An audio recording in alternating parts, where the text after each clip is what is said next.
and welcome to D6 Damage. In my previous look at the casting classes in the Pathfinder playtest, I looked at whether or not the magic set is stronger or weaker than in the old version. Now I want to take a more big picture look at both versions and how that is going to affect your experience at the table. Now, before I dig into the current version of Pathfinder, I want to give you some historical context. So we're going all the way back to the Pathfinder prototype, Dungeons & Dragons 3.5. If you were playing a wizard or sorcerer in 3.5, low levels sucked hard, but high levels were amazing. Now, my experience with 3.5 is a little bit limited, but I did play a wizard in 3.5 once. And let me tell you, being level 1 with your whole 1d4 of health is pretty terrifying. You can get shanked by a goblin in the knee and die. And he doesn't even need to crit. He can just roll well on damage and still kill you. Your important stats were intelligence and constitution. Everything else was just not a priority. Now, if you were playing a wizard and you wanted to specialize in one of the magic schools in order to get yourself a whole additional spell at level 1, well then you were going to have to pay a pretty hefty price. You were never allowed to prepare spells from your opposition schools. Never ever. With Pathfinder, they made a number of efforts to make those hard, low levels a little bit easier on you. First off, they made the fantastic and much-needed decision to bump the hit die of wizards and sorcerers from a d4 to a d6. You were also given more things that you could do. For the sorcerer, they got a wide variety of bloodlines. For the wizard, they got additional school powers and abilities. And the same is of course true for bards and clerics. Alright, now I sort of covered this already, but I think it's worth looking again at the changes between the playtest and the original version of Pathfinder. First off, in the Pathfinder playtest, your cantrips have changed. In the original version of Pathfinder, cantrips were not particularly good in combat, but they were handy for outside of combat, and they gave you some good utility and some just neat little things you could do. These were things like Detect Magic, Ghost Sound, Mage Hand, and Prestidigitation.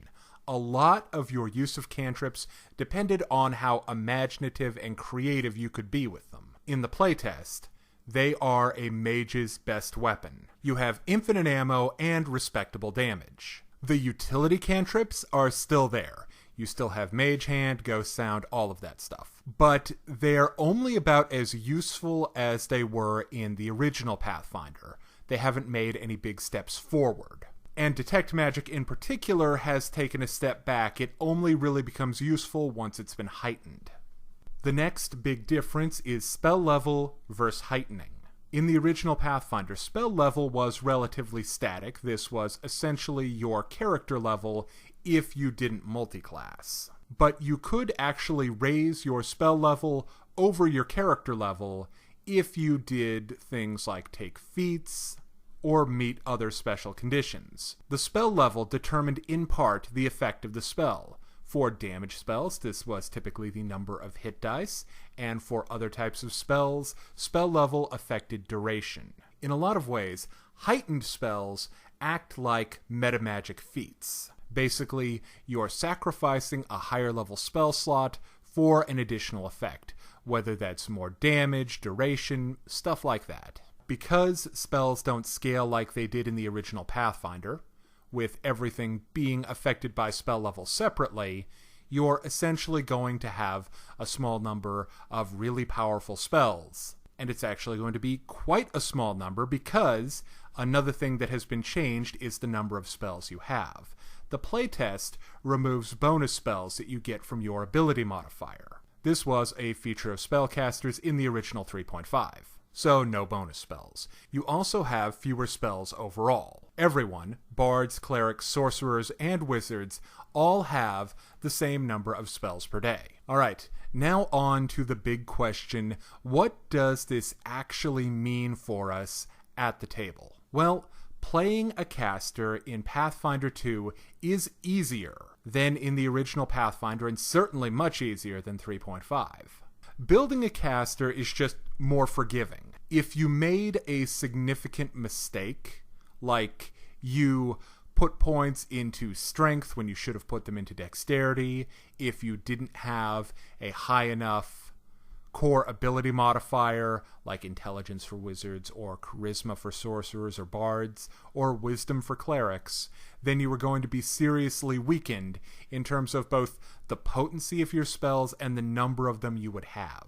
Second, you always have your cantrips to fall back on. Whether it's an infinite number of freezing rays or telekinetically chucked objects, or the incredibly helpful shield, you always have something you can do and you can always feel useful. Unlike that poor first-level wizard in 3.5, I fire magic missile at the goblin!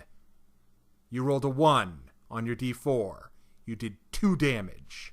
He looks at you pityingly. Well, guys, I'm out of spells. Sorry. The next impacted area is just options. One of the things I really appreciate about Pathfinder is the fact that it gives you a plethora of options. You have archetypes, race options, class options, all kinds of different things that you can do to modify, change, alter, and customize your class. Now, this means, unfortunately, the sad reality that certain options are not as good as others. You can, but you don't want to. You can play a delicate elf wizard in a suit of full plate, but you probably don't want to. You can play a charismaless dwarf sorcerer, but why would you want to? You can use any one of the exciting archetypes that sound cool but really aren't that good, but why would you want to? Now, to be fair, a lot of this does have to do with the fact that this is the Pathfinder playtest. Hopefully, with time, Paizo will provide us with volumes and books and modules and handouts of useless things that sound great, but we probably won't actually do them because they're not that effective. Another thing you're probably going to notice when playing the Pathfinder playtest is the fact that your character is going to be about the same power level relative to everything around you, provided you're playing something like a balanced module, as everything else. You know, you're not going to feel like you're significantly gaining. You're not going to feel that power spike. I would liken this to Skyrim, or the Fallout games made by Bethesda. The ones where all the monsters in the world level with you.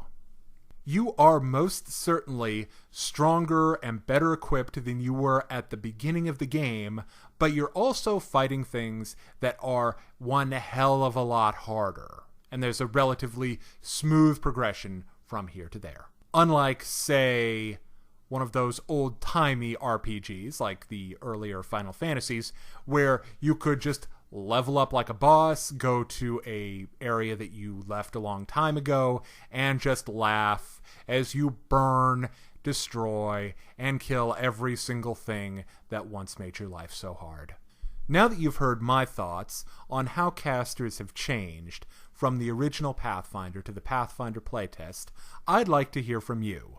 Which version do you like better? Do you like the stability, reliability, and user-friendliness of the Pathfinder playtest? Or do you think it's worth enduring the low level and the struggle and the unfun aspects of 3.5 and successor Pathfinder for that glorious power spike and the ability to feel like you're the master of the world around you at higher levels?